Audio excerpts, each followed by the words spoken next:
हमारी जो ज्ञानेंद्रियां हैं ना, वो किसी न किसी सुख की आदि होने लगती है। भाई ध्यान से सुनिए, इतना आसान विषय नहीं है, बात करते करते जो है इधर से आ जाएगा ना। और सुनिए, सबके जीवन में ये आने वाला है, कोई नहीं बचने वाला इससे। फिलॉसफी है, परिणाम दुख जो है उससे कोई बचता नहीं है। परिणाम दुख समझ लीजिए है क्या। तो होता क्या है कि इंद्रियां हमें प्रेरित करती। जीभ कहेगी अरे यार रसगुल्ला खा लो, आंखें कहेंगी यार वो देखा था ना दृश्य, वो बड़ा अच्छा था यार, उसे जरूर देखेंगे। तो इसलिए अलग अलग उम्र में अलग अलग चीज़ें देखने की, अलग अलग चीज़ें सुनने की, अलग अलग चीज़ें जो है चखने की, अलग अलग चीज़ें छूने की, शब्द स्पर्श रूप रस और गंध, ये पांचों इच्छाएं प्रबल होती जाती हैं इंद्रियों के माध्यम से। अब जब ये इंद्रियों के माध्यम से प्रबल हुई तो धीरे धीरे क्या होता है, देख लीजिएगा सब उसी में खड़े हैं। ऐसा नहीं है कि कोई हमारा पिंड अलग है तुम्हारा पिंड अलग है, सब एक ही पिंड है। समझ रहे हैं आप। काम के हिसाब से भगवान ने उसको अलग अलग संरचना दी है, लेकिन शब्द स्पर्श रूप रस और गंध, पांच ज्ञानेंद्रियां, पांच कर्मेंद्रियां सब में है।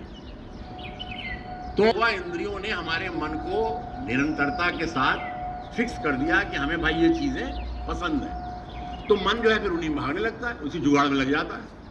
भाई अच्छा अच्छा ये वाला देखना है, जो चीज देख के बड़ा मजा आया ये देखना है, ये सुनना है, ये छूना है। शब्द स्पर्श रूप रस और गंध के पीछे मन भागने लगता है।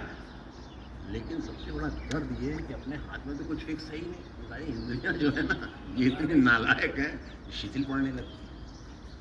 अब आप देखिएगा क्या चीज़ है परिणाम दुख। योग दर्शन पढ़िए, एक एक सूत्र जो है उसमें कितनी बड़ी बड़ी व्याख्या। तो होता क्या है, इस साल आपने इंद्रियों का प्रयोग कर लिया, अब इंद्रियां जो है कहते भैया जय श्री राम, अपने बस कर देंगे।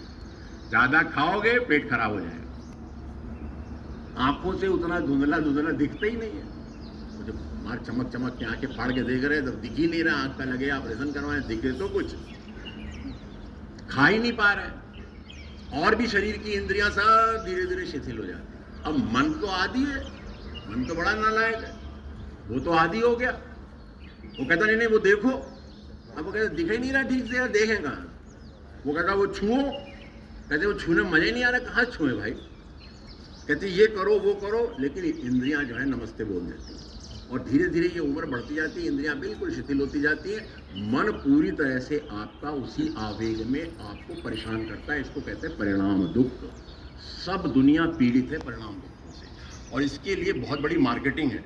ये वाली दवा खाओ तो ये वाली इंद्री काम करेगी, वो वाली दवा खाओ तो ये काम चालू हो जाएगा। वो आसान अंधाधुंध झूठ पर लोग लगे हुए। क्यों? क्योंकि मन कह रहा है अच्छा दवा खा के देख लिया जाए भाई। क्यों? वो सुख चाहिए इंद्रियों को, इंद्रियां साथ देती नहीं है। तो ये दुनिया पूरी जो है, पाश्चात्य जगत तो परिणाम दुख से इतना पीड़ित है कि जब वो दवा ववा खा के भी कुछ नहीं हो पाता। आप जाइए कहीं संसार में निकलिए तो आपको पता चलेगा। थाईलैंड में जो है यूरोप से लाखों लोग आके बस गए। क्यों बस गए?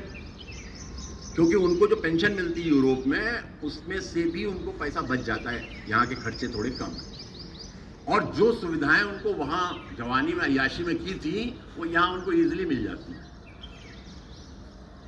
परिणाम दुख से पीड़ित लोग, अब वहाँ तो परिवार का उस तरह का कोई वो है नहीं सिस्टम। बुढ़ापा आ रहा है, 60-65 साल के हो गए, कोई जो है साथ देने वाला बचा नहीं। तो आप जो है उन देशों में चले जाते हैं थोड़े से रिलेटिवली गरीब है।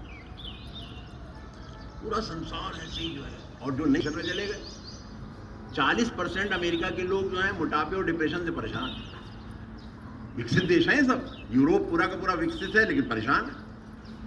क्यों? क्योंकि आए तो कोई साथ तो देते ही नहीं है। शरीर हो गया बूढ़ा, मजे कर नहीं सकते आप, तो उस समय ऐश्वर्य भी आपका साथ नहीं देता। हमारे यहाँ क्या किया गया कि 40-45 की उम्र के बाद से ट्रांसफॉर्मेशन शुरू करवाया जाता है। आप जो है अपने को चेंज करना शुरू कीजिए। तो मन जो है, क्यों बिना तुम्हें क्या पढ़ाई लिखाई से कोई मतलब नहीं रहता। नहीं ये क्यों भेज रहे हैं, तुमको नहीं, हमें तो सुनना है।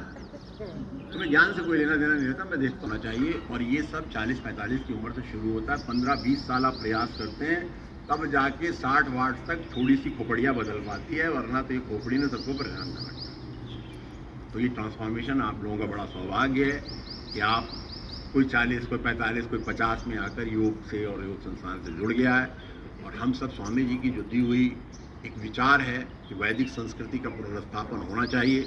हम उसको ज़मीन पे करने में थोड़ा बहुत काम कर रहे हैं, बहुत ज़्यादा नहीं कर पाते हैं, लेकिन जो भी थोड़ा बहुत कर रहे हैं उसको अगर आपने जो है थोड़ा सा भी आंशिक रूप से भी जीवन में सीख लिया तो आपका जीवन का बुढ़ापा जो है ना वो परिणाम दुख से पीड़ित नहीं होगा, वो कहीं ना कहीं थोड़ा सुखी हो जाएगा, आपको जीवन के बारे में समझ में आने लगेगा। वैसे तो इतनी व्याख्याएं हैं हमारे यहाँ, पूरा मतलब वेद उपनिषद दर्शन भरा हुआ है जीवन के व्याख्याओं से। ईश्वर क्या है, ईश्वर से कैसे जुड़ना है, ईश्वर और हम लोग जो कर रहे हैं उससे कहीं ईश्वर से उसका कोई मतलब नहीं, वो सिर्फ कर्मकांड है। कर्मकांडों में हमें ऐसे फंसा दिया गया, उसमें भी जो है शब्द स्पर्श रूप रस गंध